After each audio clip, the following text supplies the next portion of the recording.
राहुलसिंह खानुहुन्छ हुने अनि भाउ मात्रै हुने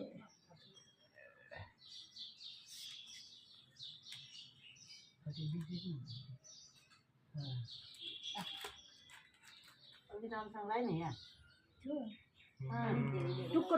टुक्को नपारो टुक्को अनि रातो पनि लगाइदियो रातो कालो त लगाइदियो पहिला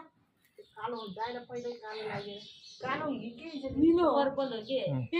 पर्पल हो टपटप छिरो हुन्छ भयो छोय हुन्छ भयो धेरै नपर्छ न जबरामा अलि सेतो एउटा माथि त्यो कालो हुन्छ ठिकै छ त्यो पातलो भएर त्यो कति बजे लाइनिङै चुइज न रातो टुक्को टुक्को छुयो के भन्ने होला नरम नपारो भिडियो